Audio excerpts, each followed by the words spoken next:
Bonjour Barbara Pompili. Bonjour. Merci d'être mon invitée ce matin sur RMC et BFM TV. Vous êtes ministre de la Transition écologique, vous êtes numéro 2 du gouvernement. La Commission européenne qui a adopté hier une batterie de mesures pour sauver le climat, disent-ils, avec notamment la fin des moteurs diesel et essence en 2035 et des nouvelles taxes qui entraîneraient mécaniquement une hausse des prix des carburants et du chauffage au fioul, jusqu'à 44% de plus pour le coût des transports pour les foyers. Est-ce que franchement, vous voulez ça pour les Français ? Non, ce que je veux pour les Français, c'est qu'on soit prêt pour faire face à la transition écologique et au réchauffement climatique dont on vient de voir encore les conséquences, notamment sur les inondations en Allemagne.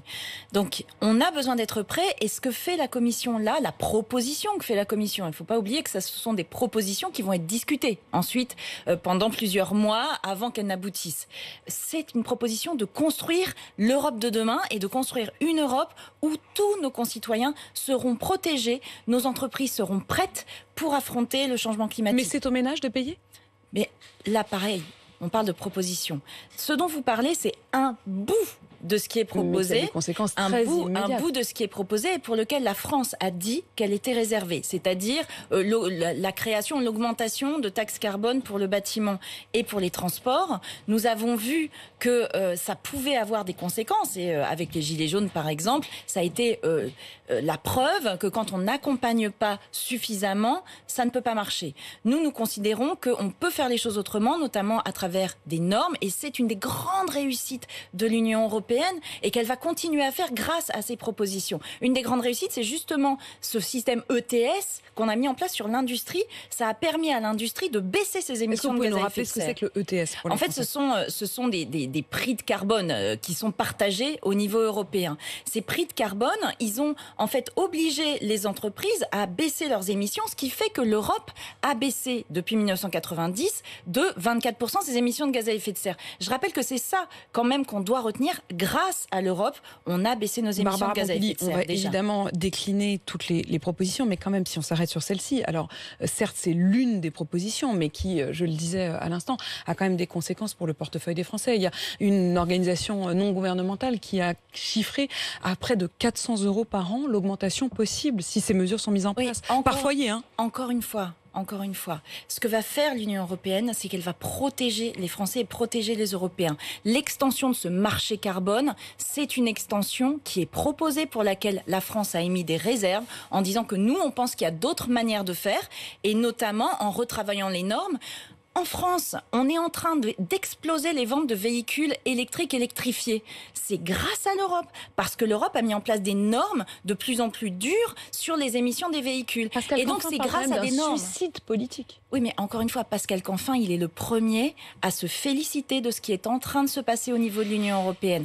Pourquoi ? Parce que justement, grâce aux normes qui vont être mises en place, on va rénover massivement les bâtiments partout. C'est ce que nous, on a commencé à appliquer avec la loi climat-résilience, qui va permettre aux gens justement de baisser leurs factures d'électricité, de chauffage et de pouvoir vivre dans un bâtiment qui sera meilleur. Ce qui permet aux gens d'avoir accès là à des voitures électriques qui sont de moins en moins chères. Le prix baisse et bientôt les prix des voitures électriques sera équivalent du prix des voitures thermiques. Ça, c'est grâce... Pour ça, on est dans les 3 ans, 3-4 ans, donc ça va arriver très très vite. Et grâce à l'Union européenne, on se protège aussi vis-à-vis de l'extérieur. On demande à nos industries là de faire des efforts, on met de l'argent. On a mis, nous, 30 milliards dans le plan de relance pour aider nos entreprises à se décarboner leur process. Eh bien ça va pouvoir être protégé grâce à ce qu'on appelle le mécanisme d'ajustement carbone aux frontières, qui est une victoire de la France. C'est quoi ça ? C'est une forme de taxe carbone aux frontières, c'est-à-dire que les produits qui viennent de pays qui ne respectent pas les mêmes normes que nous vont être taxés, ce qui va protéger nos entreprises, nos salariés. Et ça, c'est une victoire de la France qui demandait ça depuis des années. Et enfin, la Commission européenne le propose aujourd'hui dans son paquet. Barbara Pompili, la fin de la production des moteurs diesel et essence en 2035, ça fait partie du paquet. Vous, en France, vous proposiez plutôt 2040. Mais concrètement, est-ce que si j'ai un véhicule essence, il va encore valoir quelque chose dans les années qui viennent ? Alors d'abord, nous on le proposait en 2040. C'est Nicolas Hulot qui l'avait porté en début de ce quinquennat. Tout le monde disait « Oh là là, c'est impossible, mon Dieu, on ne le fait pas, etc. » Maintenant, on voit que 2035 devient un horizon qui est un horizon acceptable et accepté par tout le monde. Ce qui accepté est par tout le monde. Vous trouvez que c'est accepté par tout le monde? Pardon. Mais écoutez, j'étais avec le président de la République lundi dernier avec les constructeurs automobiles et la filière automobile. On a parlé ensemble de cette date de 2035. Ils y sont prêts, ils sont prêts à y aller, ils sont prêts évidemment à travailler avec nous. On a besoin évidemment de se soutenir là-dessus, mais on est prêt à avancer sur ces questions-là. Il va y avoir un sujet sur les hybrides, puisque la question de l'hybride... Les hybrides font normalement partie de ces véhicules qui n'auront plus le droit d'être produits selon l'Union européenne. Ça fait partie des points de discussion, clairement, sur lesquels la France pose la réflexion en disant est-ce que vraiment les hybrides, on doit arrêter dès 2035 ? Donc vous voyez, tout n'est pas figé, il va y avoir beaucoup de discussions là-dessus.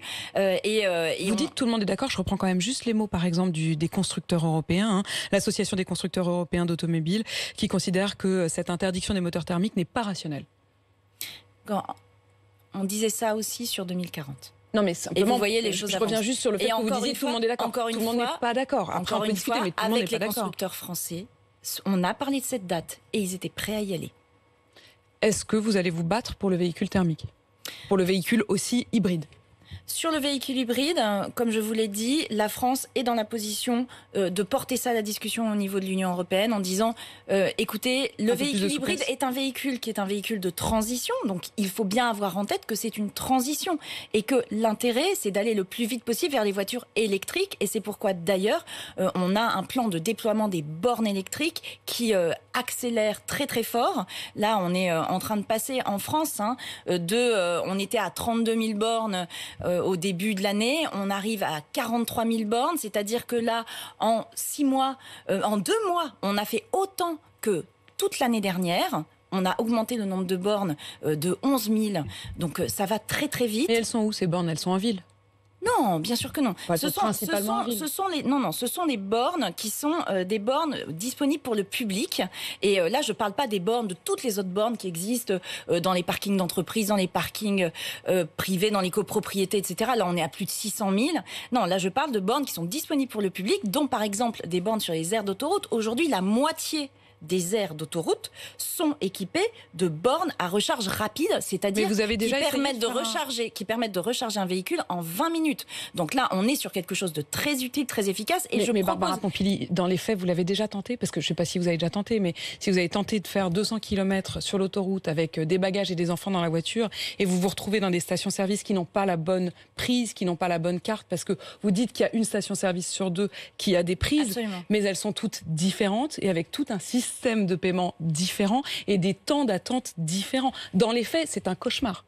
On a organisé une task force avec les constructeurs justement pour que tout ça soit maintenant très opérable pour tout le monde. Vous avez, et j'en informe vos téléspectateurs, vous avez maintenant sur le site de Bison Futé la liste de toutes les bornes qui sont sur toutes les aires d'autoroute. Donc ils ont la carte et ils ont la carte, ils savent où c'est, ils savent quel type de borne. Donc il n'y a pas de surprise. Ça va être pratique justement. Moi ce que je veux c'est que ce soit pratique. Ça va l'être, mais ça l'est pas encore. Non, ça l'est déjà. Allez sur le site de Bison Futé, Apolline de Malherbe, je vous conseille d'y aller et vous allez voir que c'est pratique, que tout le monde part le matin avec sa voiture en sachant où il peut recharger sa voiture et ce qui est très rassurant. Et évidemment ce déploiement de bornes qui s'accélère, comme je vous le dis, là on a fait un tiers de plus très rapidement, ça va s'accélérer encore. Et on parlait de l'Europe tout à l'heure. Le paquet qui est proposé aussi sur l'Union européenne, c'est un paquet qui va permettre d'avoir des bornes justement qui soient toutes adaptées, toutes les mêmes, qui soient harmonisées, et qui vont faire que vous allez l'imposer ça aux constructeurs. Mais c'est dans le paquet qui est proposé par l'Union européenne et que je trouve excellent. Et puis ça va dans le bon sens. Tout ça va être bien coordonné. C'est aussi l'intérêt de l'Europe. Sur la question quand même de la fracture que ça peut soulever, on parlait à l'instant du risque aussi de la différence entre avoir une voiture électrique en ville, avoir une voiture électrique à la campagne où on a davantage besoin de son véhicule et de rouler souvent plus. Est-ce que vous n'avez pas peur de réveiller les fractures ? Vous évoquiez vous-même tout à l'heure la question des gilets jaunes. Est-ce que avec ces mesures-là, vous n'avez pas peur de les réveiller ? Nous, on a tiré des leçons de ce qui s'est passé avec les gilets jaunes. Toutes les mesures qu'on prend pour nous protéger collectivement face aux enjeux climatiques sont des mesures qui sont accompagnées. On ne laisse personne derrière nous. On va mettre en place des zones à faible émission qui sont des zones où on demande à ce que les voitures les plus polluantes ne rentrent pas. Eh bien, d'abord, on va le faire progressivement. On va pas faire ça en 5 minutes. Et ensuite, on met en place des accompagnements qui fonctionnent bien d'ailleurs. Les primes à la conversion, les bonus pour aider nos concitoyens à remplacer leur voiture. Ils peuvent avoir jusqu'à 12 000 € d'aide pour racheter une autre voiture et aussi 7 000 € d'aide pour des voitures qui sont des voitures d'occasion, parce que la plupart des gens qui n'ont pas trop les moyens n'achètent pas de voitures neuves, ils achètent des voitures d'occasion.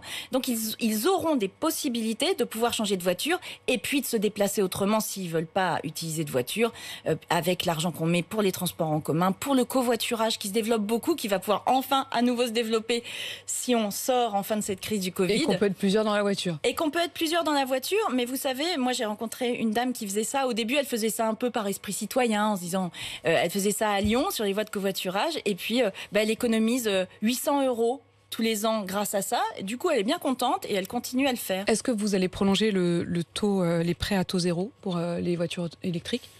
Alors, sur les prêts à taux zéro, dans la loi économie circulaire, c'était une des propositions du Sénat qui a été validée pour qu'on fasse un test pour voir si ça fonctionne bien. Donc, il va y avoir une expérimentation dans les 2 ans sur des prêts à taux zéro, mais qui complète encore une fois des aides qui vont du bonus, la prime à la conversion, des microcrédits pour ceux qui sont en difficulté.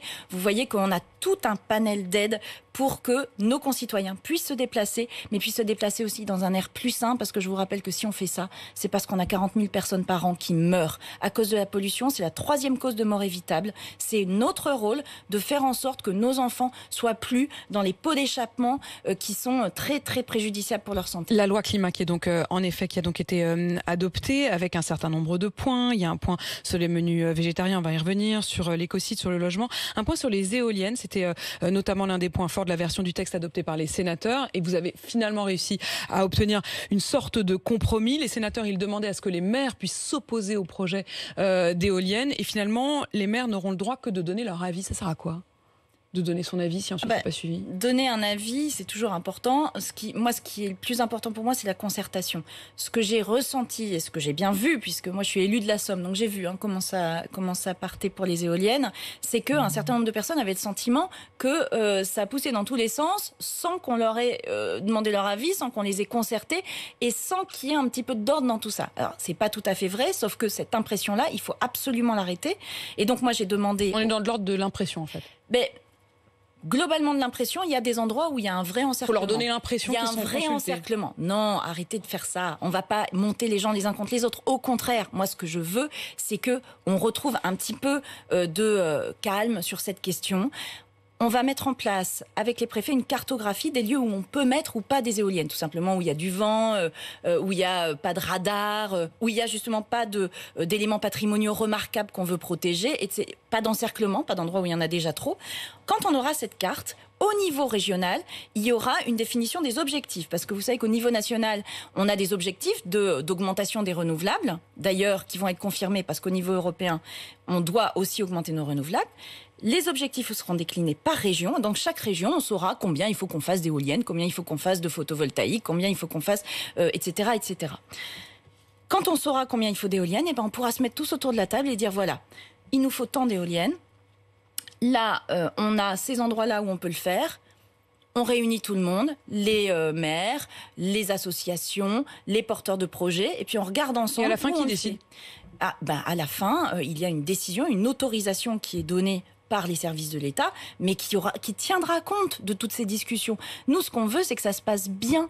On a envie que les gens soient bien. Il faut qu'on retrouve le calme sur ce sujet. On le voit bien, c'est devenu un sujet aussi très politique, d'opinion publique. Est-ce que la meilleure manière de ramener le calme ne serait pas de proposer un moratoire pendant quelques temps ? Le temps que ça se calme, le temps qu'on sache mieux. Mais on ne peut pas faire ça.